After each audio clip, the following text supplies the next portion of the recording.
ఓం సాయిరామ్. శ్రీ గురుచరిత్ర అధ్యాయం 42. శ్రీ గణేశాయ నమః. శ్రీ సరస్వతై నమః. శ్రీ గురుభ్యో నమః. వాళ్ళిద్దరూ కాశీ చేరిన తర్వాత త్వష్టకు అవధూత బోధించిన కాశీయాత్ర విధానం గురించి నామధారకునితో సిద్ధయోగి ఇంకా ఇలా చెప్పారు. విశ్వేశ్వరుని దర్శనము, అంతర్గృహ యాత్ర, దక్షిణోత్తర మానసయాత్ర, పంచక్రోశ యాత్ర, స్నానము, దానము, అర్చన, శ్రౌద్ధము, అన్నపూర్ణ, విశ్వేశ్వర, బిందుమాధవ, డుండి వినాయక, దండిపాని, కాలభైరవ, గుహ, గుహకాళి, మణికర్ణిక మొదలైనవన్నీ దర్శించి పూజ చేసి నీ పేరు మీదుగా ఒక లింగ ప్రతిష్ఠ చేసుకో. ఇలా చేస్తే నీ గురుభక్తి దృఢమై ఈశ్వర సాక్షాత్కారం అవుతుంది. కనుక నీవు నిస్సందేహంగా నీ మనసులో గురుచరణాలను స్థిరంగా నిలుపుకో అని చెప్పి రెప్పపాట్లో అవధూత అదృశ్యమయ్యాడు. త్వష్ట ఆశ్చర్యచకితుడై, ఆహా, ఈ మహాత్ముడు నా గురుకృప వలన సాక్షాత్కరించిన విశ్వేశ్వరుడే, సందేహం లేదు. తనను నేను ఆరాధించకున్నా ఆయన ప్రసన్నుడవటము గురుకృప వలననే కదా. లేకపోతే ఎన్నో సంవత్సరాలు తపస్సు చేసిన ప్రసన్నుడు కాని ఈశ్వరుడు నాకెందుకు ప్రసన్నుడవుతాడు అనుకొని యథావిధిగా కాశీయాత్ర లింగ ప్రతిష్ఠ చేశాడు. అతడు ధ్యానించగానే విశ్వనాథ లింగంలో శంకరుడు దర్శనమిచ్చి వరం కోరుకోమన్నాడు. అతను తన గురువు, గురువార్య మొదలగు వారు అడిగినవి విన్నవించాడు. శంకరుడు వరమిచ్చి, నాయన, నీ గురుభక్తికి మెచ్చాను. నీవు విశ్వకర్మ అనే సృష్టికర్తవు అవుతావు అని ఆశీర్వదించి అదృశ్యమయ్యాడు. త్వష్ట సంతోషించి తన గురువు, గురుపత్ని, పిల్లలు కోరినవన్నీ సృష్టించి సమర్పించుకున్నాడు. గురువు సంతోషించి అతనికి జ్ఞానము, సర్వసిద్ధులు, నవనిధులు, యశస్సు కలిగేలా ఆశీర్వదించారు. కనుక గురుభక్తి వలన సాధ్యం కానిది ఏదీ లేదు. గురుభక్తునికి ముగ్గురు మూర్తులు వశులవుతారు. గురువు లేక మోక్షము సిద్ధించదు. శ్రీ గురుడు గురుసేవ ప్రాశస్త్యం చెప్పడం అయ్యేసరికి సూర్యోదయం అయింది. సాయం దేవుడు శ్రీగురునికి నమస్కరించి ఆనంద పారవశ్యంతో, ఓ కృపామూర్తి, నాకిప్పుడు ఒక అపూర్వమైన దర్శనం అయింది. మీరు ఈ కథలో భాగంగా కాశీయాత్ర వివరిస్తుంటే నేను మీతో కలిసి కాశీక్షేత్రం దర్శించినట్లు అనుభవం అయింది. అది నిద్రావస్థో లేక స్వప్నమో తెలియడం లేదు. జగద్గురు, మీ నిజతత్వము తెలియని మూఢులకు విశ్వేశ్వరులైన మీరు మానవులుగా కనిపిస్తున్నారు.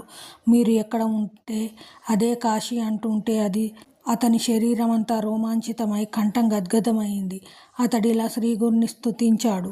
మొదట అద్వయులుగా ఉండి సంకల్పం మాత్రాన ఈ బ్రహ్మాండ రూపం ధరించి మరల దాన్ని పాలించడానికి అవతరించిన ఓ నృసింహ సరస్వతి, మీ పాదపద్మములకు వందనములు. కలి ప్రభావం వలన ధర్మం నశించి యజ్ఞయాగాదులు కరువైనప్పుడు దేవతల ప్రార్థనలను అనుసరించి భూమిపై అవతరించి ధర్మాన్ని పునరుద్ధరిస్తూ లోకానికి జ్ఞానజ్యోతిని అనుగ్రహిస్తున్న ఓ నృసింహ సరస్వతి, మీ పాదపద్మములకు నమస్కారములు. సంసార సాగరంలో మునిగి ఉన్న భక్తులను తరింపచేయడానికి అవతరించి చతుర్థాశ్రమం స్వీకరించి లోకోద్ధరణ చేస్తున్న ఓ నృసింహ సరస్వతి, మీ పాదపద్మములకు నమస్కారాలు. స్వామి, మీ చరిత్ర చిత్రమైనది. మీ కీర్తి భూమండలమంతా వ్యాపించింది. మూగవానికి మాట్లాడే శక్తిని అనుగ్రహించారు. గుడ్డివారికి దృష్టి, గొడ్రాలికి సంతానం, ఎండుకర్రకు ప్రాణం, విధవరాలకి సౌభాగ్యం, భక్తులకు సిరి సంపదలు ప్రసాదించారు. ఓ నృసింహ సరస్వతి, మీ పాదపద్మములకు నమస్కారములు. పాపాన్ని, దారిద్ర్యాన్ని పోగొట్టి జగత్తుకు జ్ఞానజ్యోతి ప్రసాదిస్తూ కామధేనువు మరియు కల్పవృక్షాల వలె భక్తులు కోరినవన్నీ నెరవేరుస్తూ ముముక్షులకు ముక్తిని కూడా మీరు అనుగ్రహిస్తున్నారు. వేదాలకు కూడా అతీతమైన స్వరూపం గల ఓ నృసింహ సరస్వతి, మీ పాదపద్మములకు నమస్కారములు.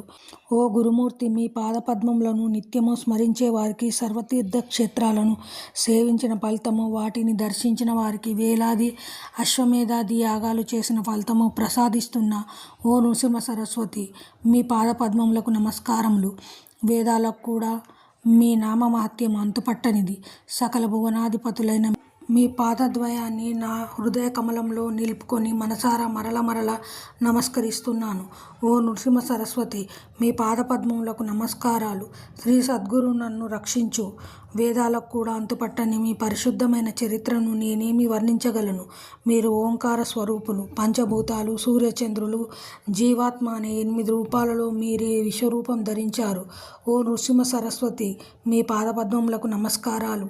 ఈ కలియుగంలో భక్తులను ఉద్ధరించడానికి దండక మండలాల దారి అయిన యతీశ్వరుని రూపంలో అవతరించి భీమ, అమరజ, సంగమంలో శ్రీ నృసింహ సరస్వతి అను పేర నివసించిన శ్రీగురు నీ పాదపద్మములకు నమస్కారములు.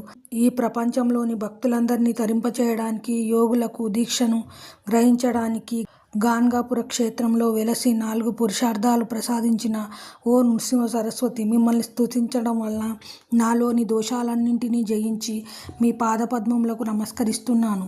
శ్రీ గురు స్తోత్రమైన ఈ అష్టకాన్ని నిత్యము పఠించిన వారికి బలము, సంపద, సద్బుద్ధి వర్షచ్చు, పుత్ర పౌత్రాభివృద్ధి, ఆయురారోగ్యాలతో కూడిన ఐహిక సౌఖ్యానికి తోడు అటు తరువాత ముక్తి కూడా లభించగలదు. శ్రీ గురుడు సంతోషించి, నాయన నీకు కాశీ దర్శనమైంది కదా, ఇందువలన నీ వంశంలో 21 తరాల వారికి కాశీయాత్ర ఫలం సిద్ధిస్తుంది. నీవు మా దగ్గరుండి మా పాదసేవ చేసుకో అని. కానీ అలా చేయాలంటే ఆ మ్లేచ్ఛరాజు సేవలో ఉండకూడదు. కనుక నీ భార్యాబిడ్డలను తీసుకుని వచ్చి గంధర్వ నగరంలో ఉండు అని చెప్పి అతన్ని వెంటబెట్టుకుని గ్రామంలోని తన మఠానికి తిరిగి వచ్చారు. సాయం దేవుడు ఆ ప్రకారమే స్వగ్రామానికి వెళ్ళి భార్యాబిడ్డలను తీసుకొని ఒక భాద్రపద శుద్ధ చతుర్దశి నాటికి గంధర్వపురం చేరాడు. అతడు శ్రీగురిని దర్శించే త్రిమూర్తి మాలకాకి మానస సరోవరంలో మునిగి రాజహంస అయినట్లు మీ దర్శనమాత్రం చేతనే మా పాపాలన్నీ నశించిపోతాయి. గంగాజలము పాపాన్ని, చంద్రుడు తాపాన్ని, కల్పవృక్షము దైన్యాన్ని పోగొట్టగలదు. కానీ పాప, తాప, దైన్యాలను మూడింటిని మీ దర్శనమే పోగొట్టగలదు. మీ కృప సర్వ పురుషార్థాలను వెంటనే ప్రసాదించగలదన్న స్తుతి వాక్యము నాకిప్పుడు అనుభవమైంది అని మైమర్చి గంతులేస్తూ తన మాతృభాష అయిన కన్నడంలో ఇలా స్తుతించాడు. భూమిపై భక్తుల పాలిట భాగ్యవిధి అయి అవతరించిన శ్రీ నృసింహ సరస్వతిని చూడగలిగాను. భక్తితో ధ్యానించే వారికి సుఖమిచ్చే జగత్పతి అయిన మీ చరణ కమలాలు దర్శించగలిగాను. సంసారంలో తపిస్తున్న భక్తులకు అభిష్టాలిచ్చి యోగులకు యోగసిద్ధిని అనుగ్రహించే శ్రీ నృసింహ సరస్వతి దర్శన భాగ్యం నేడు కలిగింది.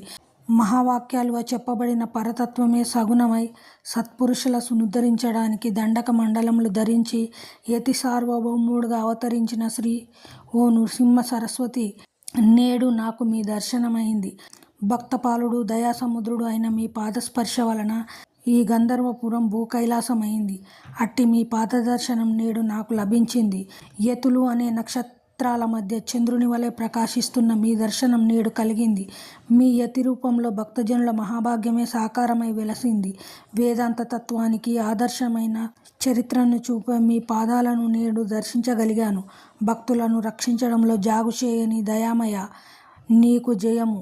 ఆనంద సముద్రుడు, గంధ పరిమళాలతో శోభిల్లే యోగిజన వల్లభుడు అయిన శ్రీకృష్ణుని మీ రూపంలో దర్శిస్తున్నాను.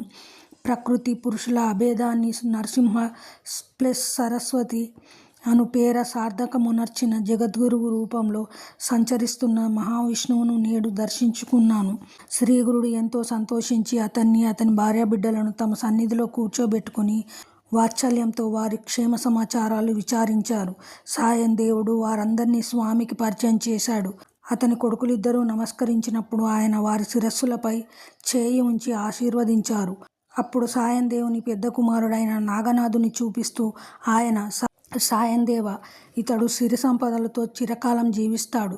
వీడే మా నిజమైన భక్తుడు, మాకు ప్రీతిపాత్రుడు. వీడి కీర్తి ఎంతగానో విస్తరిస్తుంది.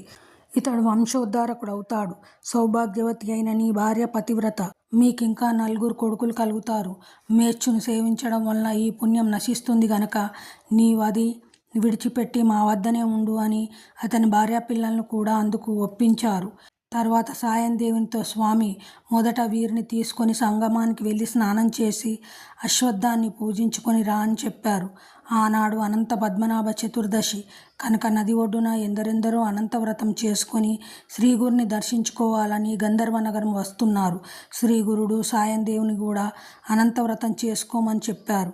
అతడు, మీరే నాకు అనంతులు, మీ పాదసేవయే నాకు అనంత వ్రతము, నాకింక వేరే వ్రతమెందుకు అన్నాడు. స్వామి, నాయన, నీవు మా మాట విని వ్రతం చేసుకో. పూర్వము కౌండిల్యుని అనే ఋషి ఈ వ్రతం చేసుకుని అభిష్టాలన్నీ పొందాడు. నీవు కూడా కౌండిన్యస గోత్రుడవే గనక ఈ వ్రతం ఆచరించు అన్నాడు. అప్పుడు సాయం దేవుడు, స్వామి, అలా అయితే ఆ వ్రత విధానమేమో మా గోత్ర ఋషి దాని వలన ఎలా కృతార్థుడయ్యాడో వివరించండి అని కోరాడు. శ్రీగురుడు వివరించాడు. శ్రీ దత్తాయ గురవే నమ. శ్రీ శ్రీ పాద శ్రీ వల్లభాయ నమ. శ్రీ నృసింహ సరస్వతై నమ.